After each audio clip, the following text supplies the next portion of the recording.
Hey, what's up guys, welcome back to a brand new video. I hope everyone is having a great day today. Today I'm going to be selling one of my vending machine locations. At the moment I do have 5, but at the end of today I'm only going to have 4, so I'm kind of sad, you know. I don't want to let it go. But if you guys saw one of my vending machine collection videos, in one of them I showed you guys that one of the employees was messing with my machines, and I asked you guys, what should I do? Should I keep it? Should I sell it? And a lot of you guys actually said to sell the location. So, you know, I really thought about it and I did decide to sell the location. I know that some of you guys get confused whenever I talk about like selling or buying locations, but it's actually pretty simple, guys. Just like you sell a car, you sign papers, you hand over the keys, they give you the money, and simple as that. The main reason why I'm selling the location is not because they mess with the machine, but also because that location is over an hour away from where I live. Alright guys, so I just got the message that the guy is on his way, so we're gonna head out. You know, we're gonna go and meet up at the location. I'm gonna show him how to refill the machine, you know, change the prices and stuff. And I've actually never met this guy before, so I'm not sure if it's his first location or, you know, if he has locations already. Alright you guys, so I'm sorry if it's a little bit hard to see me. I'm using my phone's flashlight so that way you guys can see. But I just arrived at the location, so let's see if you guys, I don't want to show too much. I don't think I'm gonna be able to record once I get inside because I don't know the guy. I don't want to go in there and, you know, point a camera at his face.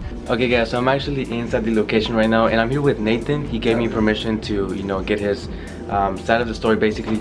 But like I told you guys, we're checking out the machine. When we came in here, I don't know why there was an out of order sign like just on the front of the machine, but you know, we tested it out, it's working. So who knows, you know, if you put your hand inside, you can feel it, it's cold.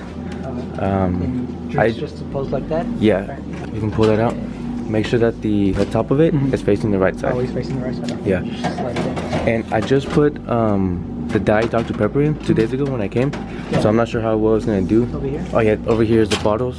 Okay. Have you ever had monsters in it? Monsters? No. Okay guys, so my camera just died, so I'm using my phone to record. But this is gonna be the last time I see this machine, guys. I know it's sad to let it go, but you know, it's time. Like I was telling you guys, I live pretty far. Should be good. Alright, now guys, we're gonna go outside. I'm not gonna show it to you guys because I have the address on it, but we do have the bill of sale.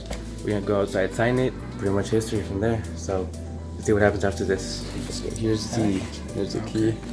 But again, Nathan, you know, thank you. Thank you so much. Let me know if you have any other questions. You want to give yourself a shout out? You don't have to if you want. Nah, man, I'm good. You good? You good? Alright, so I'm sorry if I wasn't able to record a whole lot for you guys. I was busy showing him the location and the machine, so I didn't really have enough time to take out the camera and record everything. But I know I'm gonna get a lot of questions on how much money did I sell it for, how much money did I make. I'm not gonna tell you guys exactly how much I sold it for, but I want you guys to go down below in the comment section and let me know how much money you guys think I sold it for. Of course, I'm gonna give you guys a hint, so if you guys take a look, I promise this is the full amount that I sold the location for. So if you guys want to take a quick look, you know, there's 2 50s in the front, and then the rest of them, they're all 20s, guys. So that's all I'm gonna show. Go down below, let me know how much money you think, and whoever gets the right answer, I will pin your comment. But I hope you guys did enjoy the video. If you guys did, drop a like, subscribe, and turn on the notifications. That way you guys know every single time I upload a video. And before I end the video, if some of you guys like claw machines and arcade games, go check out my friend's channel over there at Quick Play. He does have a few arcade games and claw machines. So if you guys want to see how much money you can make from a claw machine or an arcade game, I will leave the link down below in the description.